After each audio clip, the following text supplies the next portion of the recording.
This was the last recorded sighting of 15-year-old Paige Doherty alive, and it marked the start of a frightening inquiry. 2 days after her abduction, Paige's body was discovered with roughly 150 stab wounds. What happened next was even more scary than her body's awful condition. A strange man caught on CCTV, a cryptic Facebook post, and a disturbing scene involving a little child wielding a knife. The dark secrets revealed in this harrowing case would frighten even a small community. Paige had a sleepover at her buddy Lawrence's house on March 18, 2016. They gave each other makeovers and had a great time together. However, they had no idea that this would be their final meeting, and their lives would never be the same. The next day, March 19, 2016, Paige's mother, Pamela Monroe, attempted to contact her, but was unable. Paige had forgotten her charger at home, so her mother assumed her phone had died and she couldn't charge it. However, later that day, Pamela received a call from Paige's boyfriend, Dylan, informing her that Paige had not arrived for work. He stated that he was unable to contact her, which was uncommon given that she always notified him where she was and what she was doing. When Pamela heard this, she had chills down her spine and immediately sought assistance in finding her daughter. The police immediately began an investigation, delving further into Paige's life to acquire any relevant evidence. Paige's mother characterized her as gregarious and outgoing, with a deep interest in fashion, hair, and makeup. Paige was also quite active on social media, and she aspired to own a beauty salon one day, having already worked as a hairdresser. Paige, her mother, stepfather, and siblings lived in Clydebank. She also had an excellent bond with her biological father. Paige spent a lot of time with her close friends who shared her hobbies, in addition to her loving family. Paige's family and friends, together with Pamela, set up a Facebook page to collect information on where she might have gone. Unfortunately, no information was discovered about Paige's whereabouts. Meanwhile, the police conducted a thorough search for the teenager. They searched all the locations surrounding her friend's house, but she was nowhere to be seen. On March 21, 2016, two pedestrians discovered Paige's body in a highly wooded area near Glasgow's access lane at Great Western Road, shattering all thoughts of seeing her smile again. The police were quickly notified, and the investigators soon discovered one of the most terrible crimes of their careers. Paige's body was in poor condition, bruised and covered in plastic waste bags. However, after analyzing the scene, experts concluded that she was most likely slain somewhere and her body dumped there. Even forensic professionals, who had seen many horrible cases, were taken aback by the extent of her injuries. Paige was not abused, according to the autopsy report, but she did incur many stab wounds to her neck and head. Most of the injuries were determined to be defensive in mentality. 43 of them, which were stab wounds, were to basically the head and neck area. The significant injury to that body was to the left-hand side of the neck. And beyond the stab wounds, there were approximately above 80, I think it was 85, incised wounds, which we would call a slashing movement. This implied that she must have fought for her life in the closing seconds. Investigators were now searching for a brutal killer rather than a missing adolescent. A killer who demonstrated such hatred toward a small girl posed a clear threat to society. While searching for the offender, the police discovered a critical lead on social media. This lead nearly seemed to fall into their laps. Investigators noticed a post from a 17-year-old Glasgow lad that tagged Paige's Facebook profile. In his horrible post, he openly claimed to have killed Paige and even uploaded a picture of himself licking a crimson liquid off a knife. Police raced to question him, but would it really be that simple? A self-proclaimed killer appears on social media, claims to have slain Paige, and the case is closed? Well, not quite. After an investigation, the authorities determined that the post was a twisted prank by the 17-year-old and had no connection to the murder.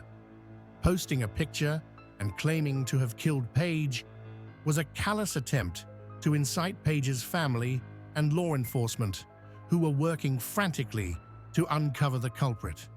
Although cops took action against the youngster, they were still looking for the real offender. Despite their best efforts, the investigators were unsuccessful. They turned their attention to Paige's life, investigating where she used to go, who her friends were, and whether anyone had a reason to kill her, but they discovered nothing. They took Paige's typical route to her office, trying to identify the location where she went missing, and they did. Paige worked part-time at a hairdresser in Clydebank and commuted there by bus. Before boarding the bus, she frequently purchased food at the 22 Fleming Avenue Market, where she was last seen. Officers arrived at the scene and began their investigation by interrogating shopkeepers and neighborhood neighbors. One of the merchants, Ashi Ahmed, recognized Paige and acknowledged to seeing her on the day she went missing. He stated she waved farewell to him and went on her way. Ahmed informed the cops that she went into a deli on the same row as his shop.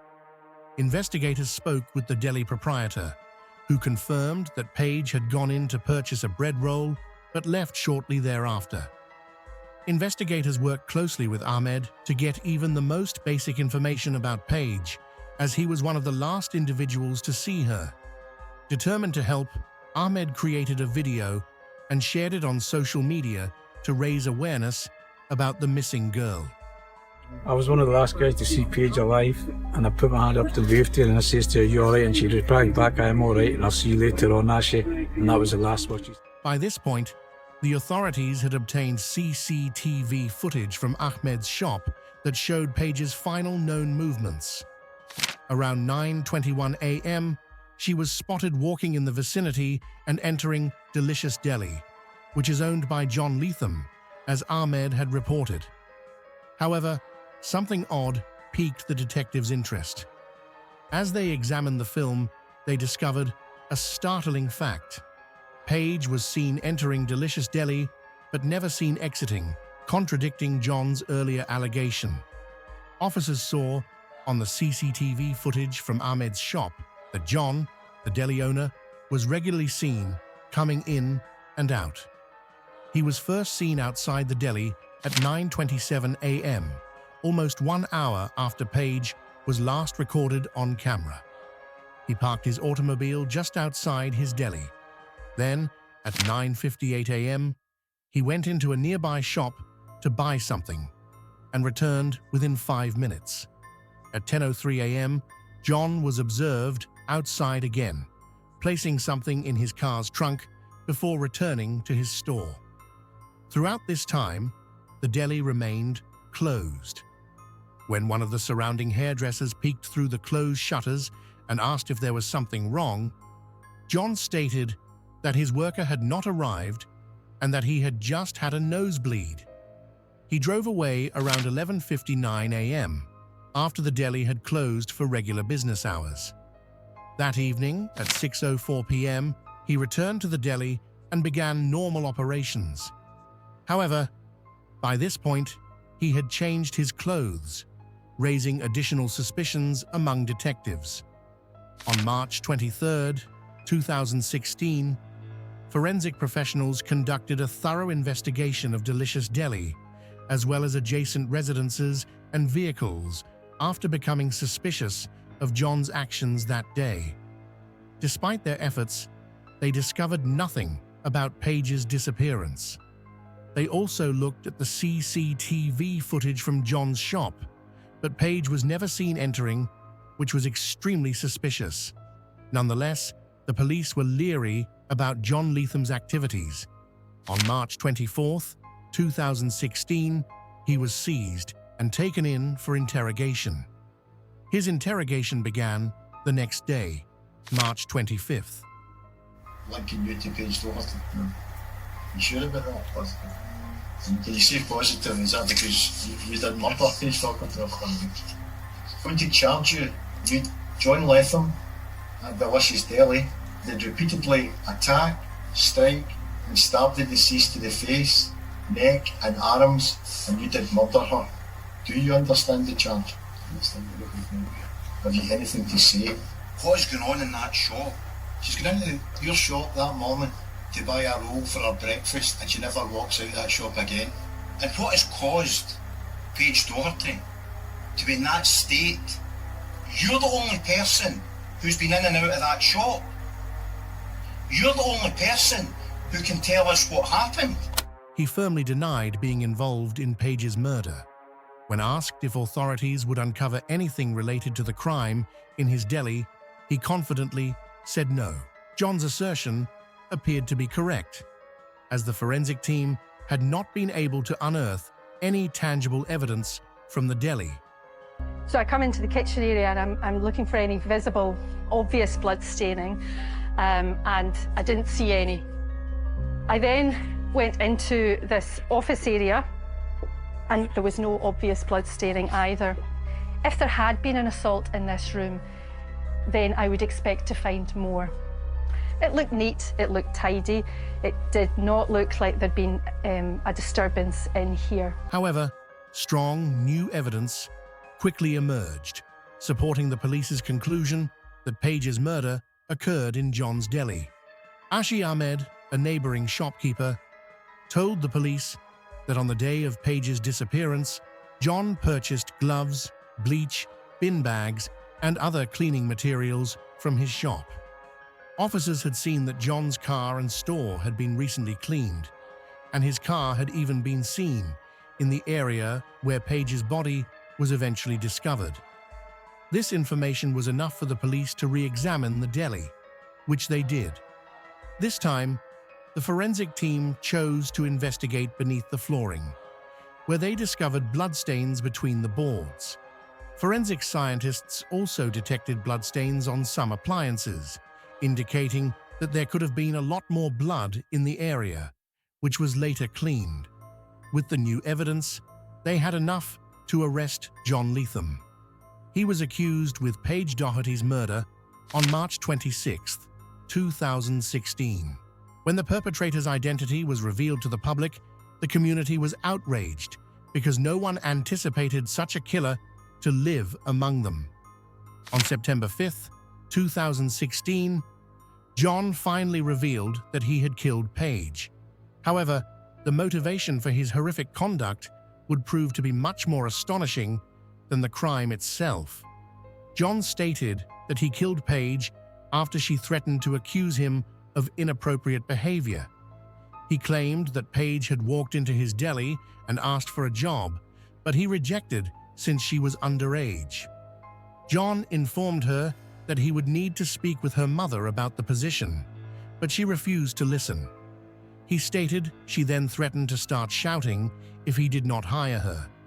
Panicked, John said he had no idea what to do because they were the only ones in the deli at the moment. John went on to say that his twin brother had previously been accused of identical allegations and experienced social shame. He didn't want to face the same destiny or end up on the sex offender list like his brother. He stated that he killed Paige out of panic at the time. Surprisingly, he also admitted that he had stored Paige's body in his garden shed before discarding it. He even went on a vacation to the Bahamas with his wife and 2 children the day after killing her.